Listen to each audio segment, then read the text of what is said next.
Hi, I'm Naya. Hi, I'm Stephania. Hi, I'm Shantae. Hi, I'm Dime. Hi, I'm C. And you're watching Society Icebreaker.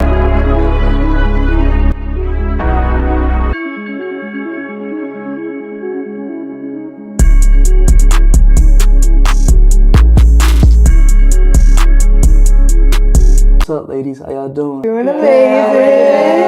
I got 7 questions for y'all. Y'all ready? Yes. What was it about skincare that inspired you to pursue it seriously, make it a part of your life? So, like, what inspired you to start it and get involved? I do lashes, so Mhm. I wanted to get into it so I can be licensed. What made you want to do lashes? I like the idea of working for myself. The freedom I get and no authority. In high school / like middle school, they had like that thing for GCIT. Mm-hmm. And then I didn't get accepted to go. And then I was like, okay, maybe I don't want to do this anymore. But then it ended up coming back and falling back together. And most definitely working for myself. For me, I had suffered with acne growing up. Mhm. So when I took care of my skin, it just showed me that it was possible to take care of other people's skin. So I just wanted to help others. So, yeah. That's big. That's Yeah. big. For me, in high school, I wanted to go to school to be a dermatologist, but I didn't pursue it. But I've always been into skincare. It was just time for me to pursue it professionally. I really wanted to do waxing, but I knew that you had to be specialized in it. So I decided to pick up a side hustle outside of what I actually got my degree in and make side money with waxing. And then I picked up facials in school. I really enjoy that. Yeah. Go shout y'all business out. Deluxe faces with 2 S's at the end. Deathlux.aesthetics. We're going to do mixtresses because my esthetician page isn't up and running. So, yes, mixtresses. Holla at your girl, period. She make the best drink. The best. Thank y'all. Yes. Lemon drop on her. My page is called Refreshed by Freck. Bye, Fred. Yes. Ooh, I love that. Mine is Troy Aesthetics. Is it hard trying to maintain y'all pages, trying to build it up, Yes. like, followers? Yes. How do you keep going, like, trying to motivate yourself to keep going through it all? I always enjoyed content creation, especially like on TikTok. I brought it over to TikTok. I ended up hitting millions on TikTok. When I went to school, I wanted to document my journey. Yes. And Go follow her page. Yes. now. And on the way to documenting my journey, I was granted the opportunity to become the brand ambassador at my school. Yes. And student of the month. And student of the month. Yes. Don't forget. And she was student of the month last month. Yes. You're just trying to learn, make content at the same time. It's just like, oh my gosh, like I just keep fucking up. I feel like you do the same thing every day, like, you know what I'm saying? I'm not gonna keep posting the same volume set. I'm not gonna keep posting the same set. Yeah. And most of it is also educational. Like, I feel like when you post content, you also want it to be educational. So you're like learning, doing theory, and then applying, and then putting it out to the world. And you have to really know what you're doing. Facts. Yeah. And what you're putting out there. Yeah. And it's like you have the audience, capture their attention, and that's like you have to get creative Engagement. with it. Yeah. So with engagement and like posting and being on time with posting, it's just like it's a balance. You gotta keep it balanced. Another job in itself. No, you're right. A free job. Fact. How has your journey in skincare been so far from learning it to applying it in real life? I know everybody do different things and stuff, but how do you apply it to real life? I think you first have to do something for yourself before you could do it for somebody else. Amen to So that. being in esthetician school has been like a lesson in how am I going to take care of my skin. Yeah. How do I want to treat myself and pamper myself? Getting a facial 3 times a week is like Luxury. It's lit. It's luxury for real. It makes you want to take care of yourself. Like when we learn, like to put on certain stuff in our body's not good, and like our teacher be teaching us a lot. Yeah. And she'd be like teaching us about. Shout out to food. Miss Carolyn. Yes, Miss Carolyn, we love you. I think it really that's how it really just all started. Like when you have a great teacher that wants to teach, it just keeps you so engaged. I've been in college and it's just like I've had teachers that just it's just so boring and I'm not engaged with it. But we might get sidetracked, but we can always come back and just talk about like what we're doing and stuff. Yeah. And our classes, we have a really great class. Like we were blessed to have an amazing class. Like that's how we met each other, like from school. So it was like a really great opportunity. Like and we have a it great lined friendship, up and we have a perfectly. great friendship. Nah, that's good. That's a lot of people our age seem to be moving fast in life, getting married or having kids. Do you think that's just where life is taking them, or are people trying to grow up before their time? Me personally, I just feel like that's where life is taking them. I mean, you're gonna expect people to have kids around our age. We're not little kids anymore. You feel me? So we grown. You're gonna see a lot of people get married too as well, and you want to see stuff like that on social media, honestly, because like when I see somebody get married or having a wedding and everything, that shit like that motivate me. Because at the end of the day, like my goal in life is to have like a wife and kids. So it's like seeing that stuff all the time motivate me. Seeing somebody having a kid, you feel me? I ain't gonna say it motivate me to be a dad, but I can't wait to be a dad. I can't wait for fatherhood to experience that. You feel me? Especially having a daughter. That's something that I want. God, you hear me? I want a daughter.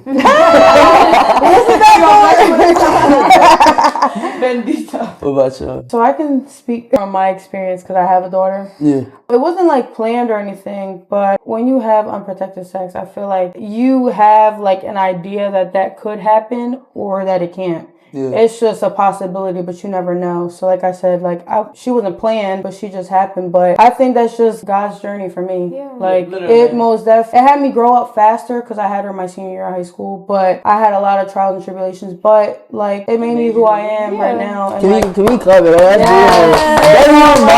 W mom. Yeah, like I just feel like I'm very mature for my age. It ended up working out for me. So that's good. Yeah. I didn't want to experience that marriage or a child until I fully understood myself. So That's big.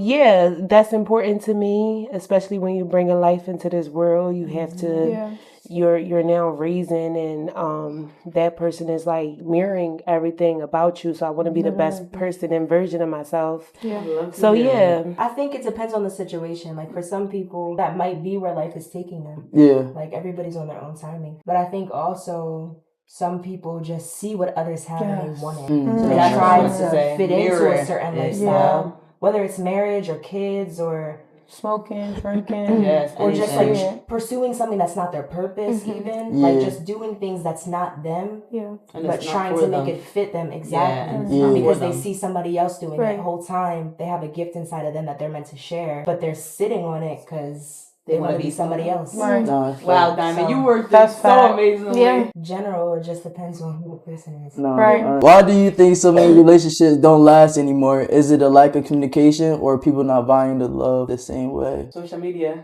Social media plays a huge Social media. factor. Why y'all say social media? Especially like young people, like 20-year-olds.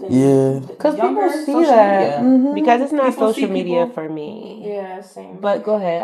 I think it's social media for my kids my age. I don't think it's social media for me, but my kid my age, I definitely think it's social media because they see something on social media and they expect like they're both. I look at it as like a lot of people don't know how to express their feelings, their thoughts, or communication at all. Like a lot of time, people break apart because they don't know how to talk to each other. Instead of just talking, a lot of people like to yell over the top of each other. But we just talk in a voice and silence of like, hey, like I feel some type of way. Instead of like, yo, I feel some fucking type of way. You feel me? It's a two different with communication and conversation and everything.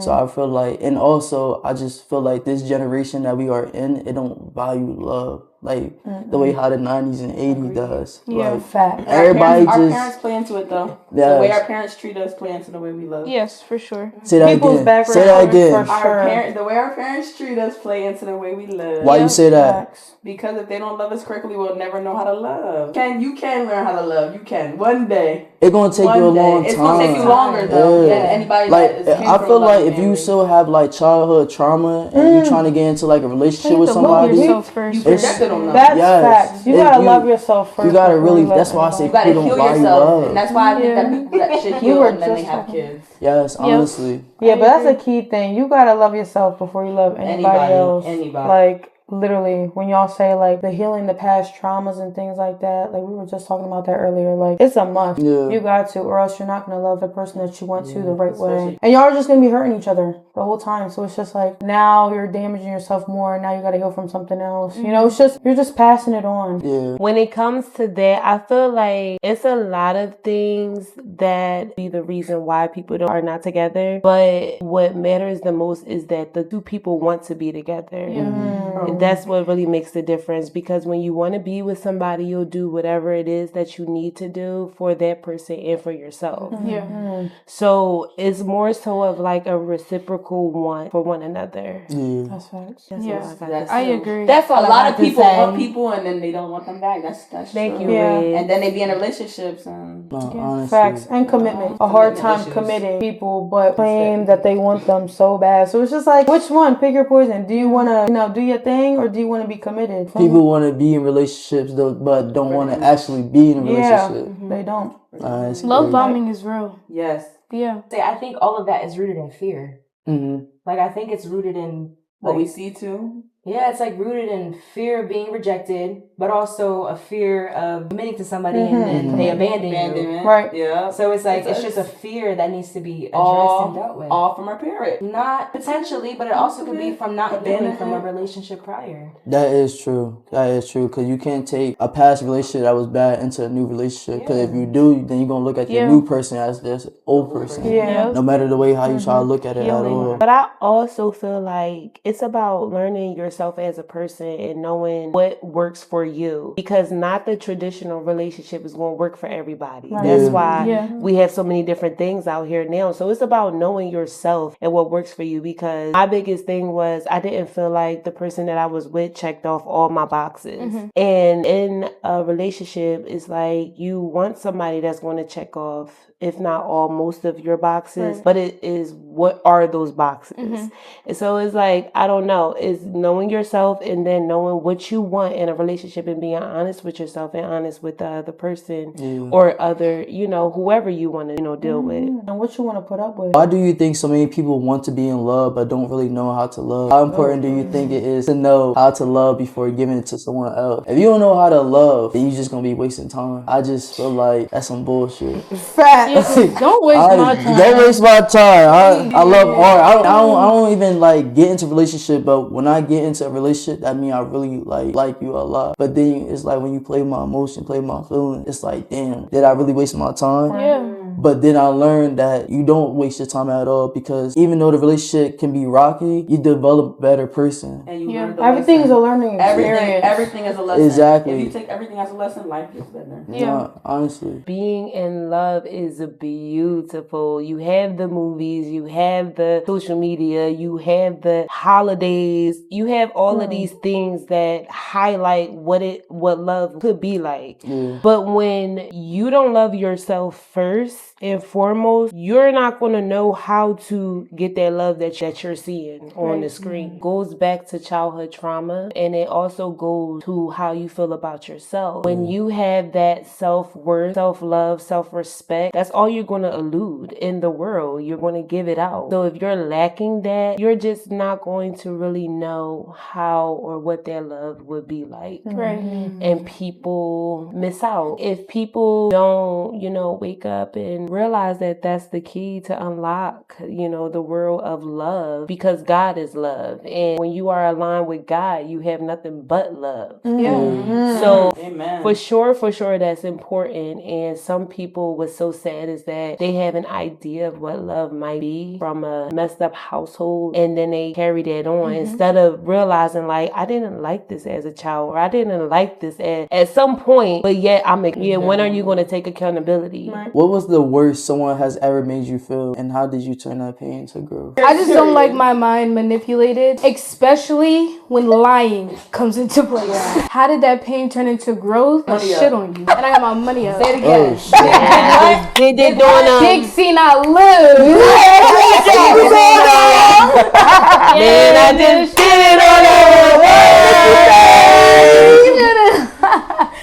Yeah, no. On a serious note, though, how did that pain turn into growth? Allow me to see it in a clear view. Just what to watch out for. Know the signs. It changes you. It honestly matures you. It makes you into a better person, and that's why I think that God gives us people as lessons as well. Because the only way you can grow is to go through. Absolutely. Go through the storm. Yeah, go through. I agree with C. Like, I was losing my mind. Like, I was crazy, psychotic, out of my mind, so much so that you could tell me that the sky was blue and I would say it was purple. or it was black. Like, it was crazy.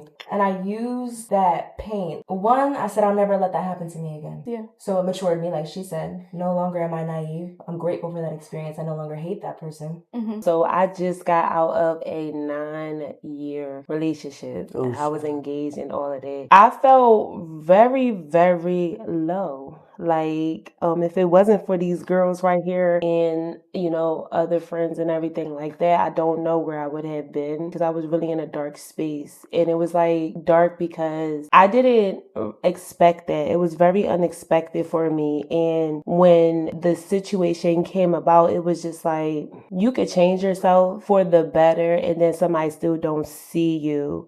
So it just didn't make me feel like I was even doing, anything right. And it kind of made me feel like, who would even want to like deal with me? So I was going to put up this shell like, fuck everybody. Like, nobody is worth my time. Me as a whole, I was going to take myself away. And that's where I was at with it, because like, you get disappointed. It's like so much disappointment, and you giving yourself to somebody, it just makes you feel like you shouldn't want to even give yourself to somebody else. But how did I turn that pain into growth? I really, really, really had to work on myself. Like, going to work crying every day was not it for me. Like, I couldn't even put no lashes on, so that was a problem right there within itself. So I just knew that I didn't want to be in that mind state and in that drought for too long. So I really had to do the footwork. Like, I listened to meditation music. I really sat with myself. I prayed. I just gave myself that grace, and it brought me out faster than I've ever been. Because I've been there before with, somebody else that I thought I was going to be with for a really long time. And it's just like, I'm not a big commitment person. So when I do commit like that and it goes left, it's just like, damn. That shit hurt. Yeah. Right. How did y'all end? When somebody feels stagnant in a relationship and you're growing in a relationship, it's an off balance. It's not equally yoked anymore. And at that point, that person didn't feel like that they could be themselves around me. And you don't ever want somebody around you like that, because then it's like other emotions start to come about, like envious and jealousy and things like that. And then like Control. Yeah. Well, nobody controls me, but it could be that way for somebody else though. Yeah. And it's just like these negative emotions trying to mix with your positivity, it doesn't blend. I feel like that's probably like one of my worst fears, is to be with somebody like for a long time and just wake up the next moment and it's all over. Yeah. It's scary. So Like, scary. It's very scary. So scary. To see that coming, I'd rather be single for the rest of my life, because absolutely. Like don't even listen to people don't realize like the mental space they put you in. Yeah. And how hard it is to get out of it. The trust. Yeah. Oh gosh, the trust. Then trying to love somebody again. That's very And trying And to starting love over somebody again. after that long time. Yeah. And like you said before, not carrying whatever was in that relationship into the next one. Yeah. And giving that new person, the opportunity to show themselves, which is what I always do, because it's about accountability. I can't sit here and say, oh, every female is XYZ. No, it was that female, but it's not every female, Yeah. That's where maturity comes into play. Like, you can't just base it off of one person and one experience. Oh, you're right. I would just say more so, like, I just wasn't good enough. That was a big thing. It's not just based off of like one relationship, but I mean, I haven't been in like many, but surely like I wasn't good enough. I felt like I just kept trying to do things and it just didn't satisfy the other person. But for surely forgiving was a hard thing for me. And I held a grudge for like a long time, but that's just doing nothing for you to keep a grudge on someone. Like, that's not doing anything for me. Like, at the end of the day, I don't want any hate towards anybody, because that's just not me. Like, I don't have time for that. So for surely forgiving and just not having any hatred towards them, for real. Like, it's like I said, God gives you things for a reason. God puts people in your life for a reason. Like, whether it works out or not, like, that's just his plan for you. And that was his plan for me. He put people in my life. He took people out. And sometimes I feel like it's hard whether to determine whether it's like, should I keep this person and keep on going with this person? Or should I literally see what's going on and leave that person alone because it's not healthy for me? Or it's not healthy for the other person, because when two people aren't mentally there, y'all are just damaging each other so much. And then it's just like, when it comes time, like they said, to go to another relationship, it's just like, where do you go when you're with somebody like every day. You're hanging out with them. You're laid up. You're doing this. You're doing that. Like, y'all are doing everything together. Just not having any hatred. Literally praying about it and just trusting God. That's really it. Like, he has his journey for you. Our story's already written. We're just going through it. Yeah, we're just going through it. And God said that if you forgive others, you will be forgiven. Nobody has ever hurt me more than I've hurt myself. There have been things that I've wanted to say that I didn't say. That's me hurting myself. There have been times when I've forced myself to be a certain way when I didn't want to be that way. That's me hurting myself. I really believe that, like, yes, people have hurt me, absolutely. Like what I said earlier about being manipulated, being stabbed in the back, whatever that looks like. But I feel like me abandoning myself was the worst pain I ever experienced. Because if I'm not there for me, if I'm not loving on me, if I'm not taking care of me, who's gonna do it? No, fact. How I used that for growth, I started writing poetry. I started singing, I started dancing, I started allowing just be myself. Expression is key. I allowed myself to fully be myself instead of stifling myself. Nobody was telling me to do it. I was doing it because I thought I had to play a part. I thought I had to be a certain way or look a certain way. So that honestly was the worst pain I've ever experienced. Now I allow myself to smile more. And that doesn't mean I'm like completely healed or like anything. I'm still, growing and healing and figuring things out. What's one piece of advice you would give to audience to help them with life or personal growth? Don't limit yourself. Read the Bible and go to the gym. Find your comfort. Find your comfort. Find your outlet. Please start a business. Start a business. I tell everybody to start a business. You know that's my favorite line. Start a business young. Do it young too. So you don't gotta work for somebody when you're older. Be yourself. Read the word. Yes. Find your purpose, or let it find you. Whatever is meant for you will come to you. Like, and whatever is not will not. Let it go. Sometimes things will come to you that's not for you. Yep. But if you know that's yourself, a test. You gotta know, baby. You gotta know which one it is. It's a test. God like especially when you pray on it. Yes, pray. And seek knowledge. Yeah. And get understanding. Love yourself, but also appreciate what you have in front of you, because if you don't, then if you take for granted, you could lose it. Yeah. Just like that. Learn yourself first and foremost. Yeah. Become your own best friend. You want to make sure you know everything so nobody will ever tell you about you. My motto is, from a wise woman, you live and you learn. And it's a shame if you live and you do not learn. And that speaks volumes, because the way life works is that it will keep giving you the same lesson over and over and over again until you actually learn it. And that's why it's a shame if you don't learn the lesson at some point. I appreciate y'all coming on. Thank you for having us. That's episode 10.